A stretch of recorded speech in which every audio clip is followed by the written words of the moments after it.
name is Jeff. I'm sure you've seen me in some of the other interviews, but I'm here today with Senator Suhas Subramanyam, who is the senator from the Virginia's 32nd senatorial district in the state Senate down in Richmond. And he is running for Virginia's 10th congressional district, which, if you don't know, includes all of Loudoun, Rappahannock, and Fauquier counties, the cities of Manassas and Manassas Park, as well as parts of Prince William and Fairfax County. So we thank the senator for joining us today. He's here to talk a little bit about his congressional run and about the upcoming election. So thank you very much for joining us. Thank you. Absolutely. So I guess the first question for you is why did you decide to run for Congress and why now? Sure. I'm a state senator right now, but about 80% of the inquiries to my office are about federal issues like immigration and small businesses. And, I think I saw this as an opportunity to serve my community in a bigger way. We have a federal workforce and we are very closely tied to the federal government. So things like shutdowns really hurt our community. Mhm. And these are really tough problems right now that we're facing. And I'm someone who's always taken on the tough fights to deliver results for people. And that's what I want to do in Congress. So it's pretty simple. Absolutely. So, we know that you're running, if you don't know, he's running to replace the retiring Representative Jennifer Wexton out in the 10th district. And many of our students and faculty even who attend school or work here at George Mason live in your district. So what are the biggest issues you want to focus on? And, why should voters trust and vote for you on these issues? Yeah, absolutely. The first thing that I always come back to is the economy, particularly the cost of everything right now, like the cost of housing, the cost of college, the cost of even groceries and just household Mhm. items. And I just think about, wanting to do everything we can to address that. You take someone who's 17 right now, they have to take on student loan debt to go Mhm. through college in a lot of cases. And then when they get out, the job market, it can be really tough unless you have the right major. And I want to bring more jobs to our community. And then they have to pay off that debt. And then it's going to take years until they can afford their first house or apartment. So I want to see if we can address a lot of these issues. And what's happening in the 10th district is that we have a lot of folks that are college age that are leaving and not coming back because it's too expensive to live here. And we also have people who work in our community like teachers who they have to live in West Virginia and drive here an hour each way. So I'd like to see us address the economy and rising costs. I also care a lot about reproductive freedom, Mhm. and a lot of states have banned abortion altogether, and they're coming after IVF and access to contraceptives. And I just think that we have to make sure that we take federal action to protect reproductive freedom in America. It shouldn't matter your zip code whether someone has bodily autonomy or not. So those are a couple of issues I've been focusing on. Absolutely. And I'm sure all those issues are very important for the students attending George Mason. We hear about those a lot here on campus.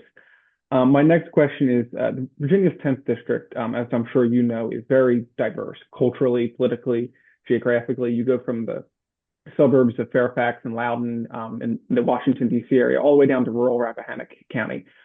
So how do you plan on representing everyone in your district, no matter where they live or what they look like or who they vote for? Yeah, I'm someone who's generally united people in my time in the state Senate and the state House.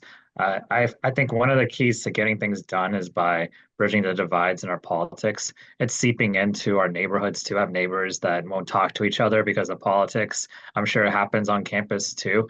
I Mhm. just think that we'll do more together if we're united, and that's why I'm the only candidate I think in the country who's endorsed by a Democrat like Jennifer Wexner is the incumbent, as well as the person she beat to get there, a Republican, Barbara Comstock. It's pretty unique, but it's because I've been someone who's worked well across the aisle. And even if I don't see eye to eye with someone, I'm always going to listen. I'm always going to make them feel like they have a voice. And even when we don't agree, that we'll still agree on the style and the approach. Absolutely. And so the last couple of years, you spent time down in the Virginia State Senate and as well as the Virginia House of Delegates in Richmond. Before that, you also worked in the White House and were a volunteer EMT firefighter. So how did those experiences prepare you for potential time in Congress? Yeah, it's interesting. Anytime you're in that role, you realize the power of the other roles. So, like when I was in the White House, I started to understand the power the states have over policymaking, Hmm. especially issues like education. And then when I got to the state level, I started also understanding the power of the federal government because of what we can't do at the state level. And so Hmm. immigration is a good example of that. I was able to do a lot on education policy as a state lawmaker, but I couldn't do anything on immigration. And in Congress, I think there's a lot more we can do. There's obviously the power of the purse that the U.S. House has, and there's also just the soft power of being able to organize people, bring people together.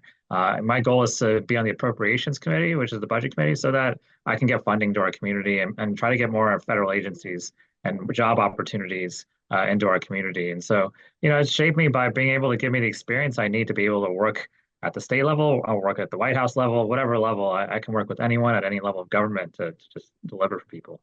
Hmm. So, like I said beforehand, and like you've mentioned, this is a very diverse district. We have very few, less than almost pretty much a week and a half before election day. I'm sure there are many undecided voters left in your district.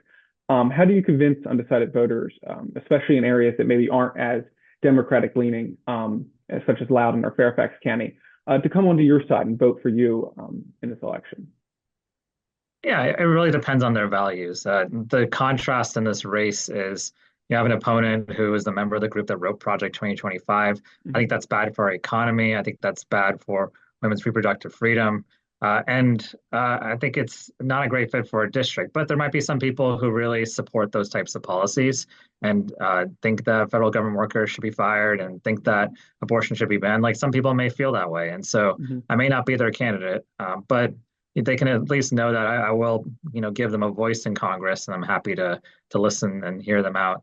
And the people who want just common sense results and want someone who's worked well across the aisle, and that the previous two members of Congress, a Democrat and a Republican, both support. That's me, and so that's the way I've run this campaign. I've run, pretty positive campaign on my platform of what I want to do in Congress, as well as the work that I already accomplished and at the state level. So I think that it's a message we think will be a winning message, but certainly, we don't take anything for granted. Absolutely.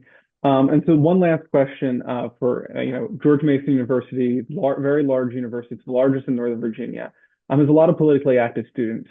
So many of these students might be wondering, as young voters who are only in their teens, early 20s, how do they get involved in politics, and how can they, work to make their community and country a better place? Yeah, the first thing is to register to vote, and the second thing is to vote. Let's start there because I think a lot of lawmakers don't listen to young people because they don't think that they vote. And Yeah. so if you listen, if you want a voice, start by voting. And if the lawmakers see that young people vote, then they will start tailoring their policymaking to young people. Right now, it's tailored to an older crowd.